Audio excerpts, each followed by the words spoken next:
Good morning, Whittier! Today is Monday, June the 8th, 2020. Good morning, Whittier. I just wanted to let you know that every day this week and for the next 3 days of the following week on June 15th, 16th, and 17th, we will still be having morning announcements. We will be having guest speakers. We'll be having lots of awesome things happening on announcements. And that very last day of school will follow just like we normally do on our last day of school. We are going to have a flag lowering ceremony. We are going to have our move-up day. And then we are also going to have a special celebration for our fifth graders. So be on the lookout for those on Wednesday, June 17th. But every day this week, we will be having morning announcements. Thanks, guys, and I hope you're doing well. Have a great day, and I'll see each of you this week as we do classroom distribution of materials. Have a great day. Our national days today are National Best Friends Day and National Ups-a-Daisy Day. Whittier weather, high of 83, low of 60, and our chance of precipitation is 0%. Happy birthday on Sunday, June 7th to Nadia, Aiken, Jordan, Charlie, and Sammy. We hope you had a great day. Happy birthday today to Itzai, Miles, Melanie, and Brianna. We hope you have a fantastic day.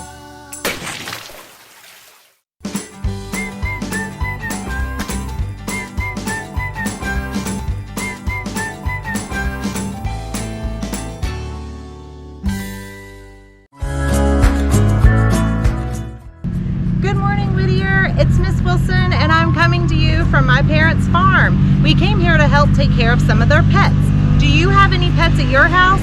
Maybe you have the same pets. Here's a few of our pets that are waiting for breakfast. Let's go look at some more. I think everybody's hungry this morning.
I hope you enjoyed seeing all of the pets. I love you guys and I miss you so much.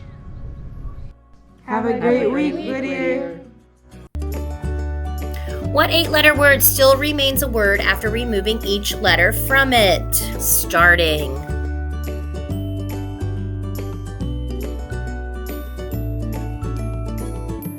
How are rubber bands made?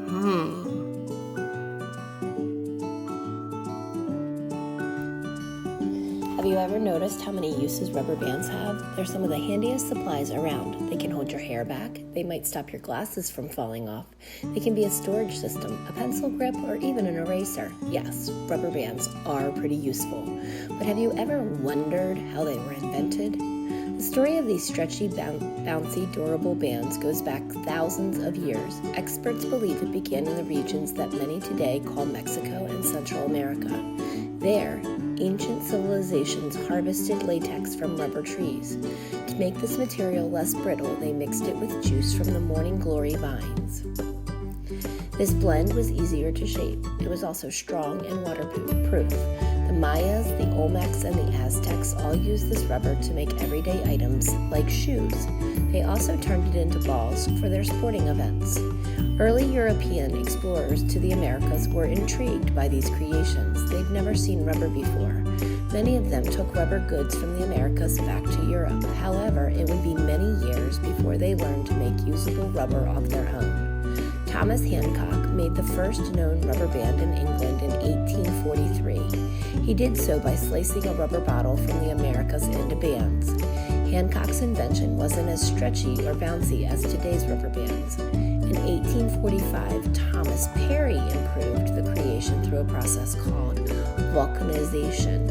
An American, Charles Goodyear, developed vulcanization in 1839. This process involves heating rubber and sulfur. This creates a more durable and usable form of the material. The contributions of all three inventors led to rubber bands we use today. They're still made in much the same way. They start as long rubber tubes, which then are heated and pressurized. Finally, the tube is cut into bands. After being washed and dried, the rubber bands are ready to hit the shelves. Have you ever used rubber bands? Maybe they've helped you open a jar or tie-dye a shirt. Perhaps you've turned hundreds of rubber bands into a rubber band ball. Odds are they've helped you out in more ways than one. Where would the world be without this wonderful invention?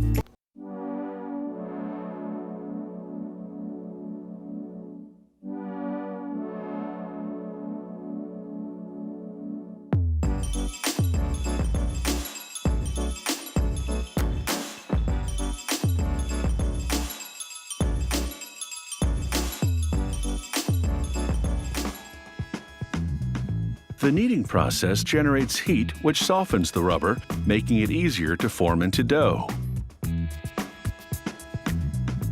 The kneader spits out rubber dough chunks. Next, a giant rolling pin transforms the dough into wide, thin pieces. He slices the strips and bundles them. In this form, it will be easier to control the weight of the rubber in relation to chemicals that are added next. They roll the rubber with a precise amount of sulfur and other chemicals that strengthen the rubber and make it more elastic. They then roll the rubber very thin. A worker twists and cuts it into small bundles that fit into the opening of an extruding machine.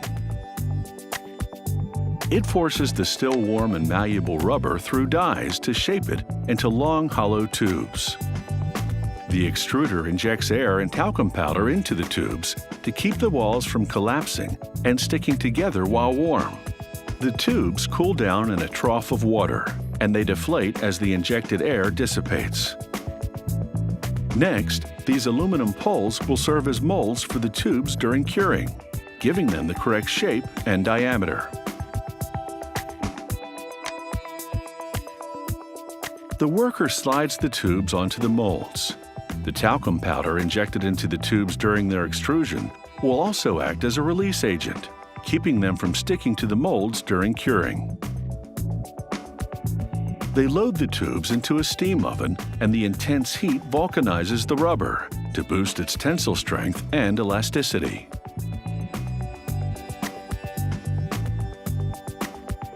Out of the oven, workers inject air between the tubes and the molds, making it easier to peel the now vulcanized tubes off. They rinse the rubber tubes to remove talcum powder residue. There's so much that the water turns milky white.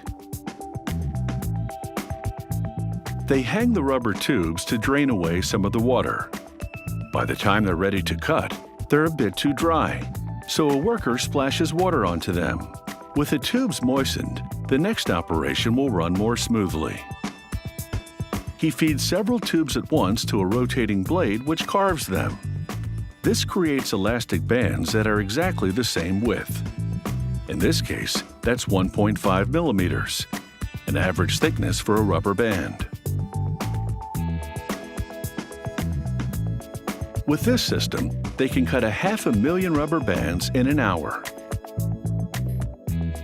It doesn't take long for the inventory to pile up.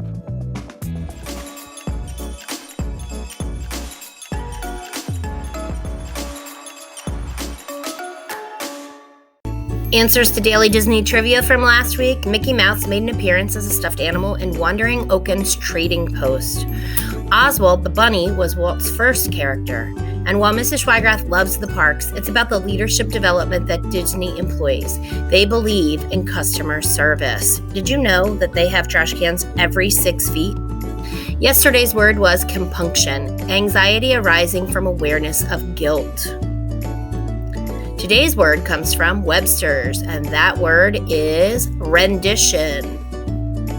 Great leaders don't set out to be a leader, they set out to make a difference. It is never about a role, always about the goal. Please stand for the pledge. I pledge allegiance to the flag of the United States of America and to the republic for which it stands, one nation, under God, indivisible, with liberty and justice for all. Standard Whittier time is 8:55. Have a fantastic day.